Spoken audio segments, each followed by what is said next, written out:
मेरे सनातनी प्रियजन, आपको कोटि कोटि नमन। मैं विशाल शर्मा आपका स्वागत करता हूं सनातन विद्या में।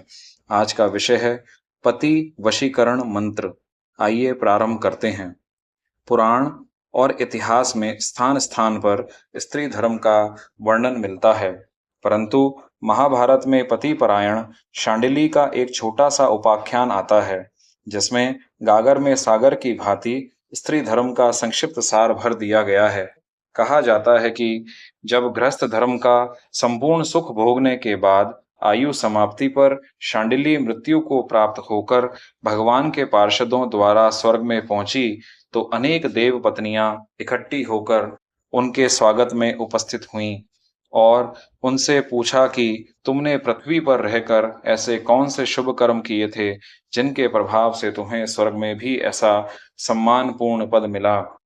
शांडिली ने उत्तर दिया कि हे देव पत्नियों, मैंने सिर मुंडाकर, जटा रखकर या काषाय वस्त्र अथवा चीर वक्कल धारण कर संसार में कोई तप नहीं किया था। मैंने ना घर बार छोड़ा, ना ही वन की राह ही ली थी, और ना पति सेवा को छोड़कर साधु संतों की सेवा में रही थी। मैंने तीर्थाटन और किसी विशेष दान पुण्य से भी स्वर्ग लाभ नहीं किया। मैं तो केवल शास्त्र गृहस्थ धर्म का पारण करके ही इस पद की अधिकारिणी बनी हूँ। मैंने कभी अपने पति को कठोर वाणी से या क्रोध भरी बातों से कष्ट नहीं पहुंचाया। सदा सावधान और पति परायण होकर देवता और पितरों की पूजा और सास ससुर की सेवा करती रही। मैंने मन में कभी भी पति या गुरुजनों के प्रति कुटिल भाव उत्पन्न नहीं होने दिया।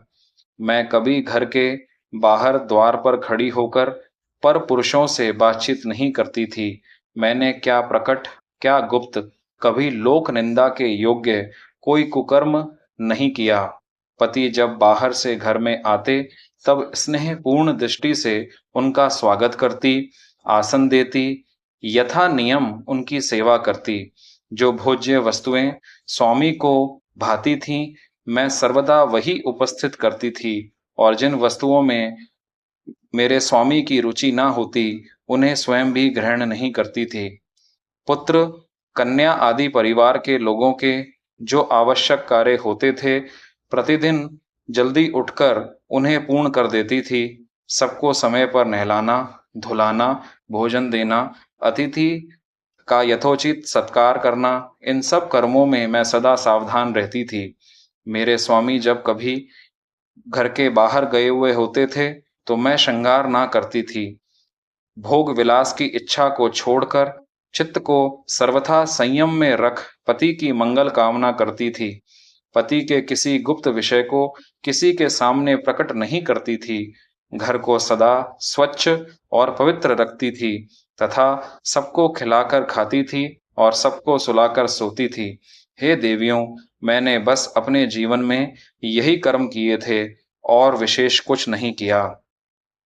इसी प्रकार भगवान श्री कृष्ण की पटरानी सत्यभामा ने भी एक बार महारानी द्रौपदी से ऐसा ही प्रश्न किया था और उस रहस्यमय मंत्र या व्रत को जानने की इच्छा की थी, जिससे द्रौपदी ने अपने पतियों को वश में किया हुआ था। इसके उत्तर में द्रौपदी ने कुछ अपनी दिनचर्या सुनाई थी। वह स्त्रियों के लिए बड़ी मनन करने लायक है।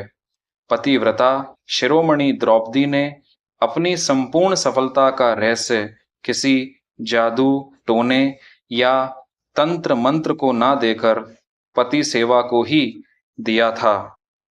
आप सबने अपना बहुमूल्य समय दिया, उसके लिए आपका बहुत बहुत साधुवाद।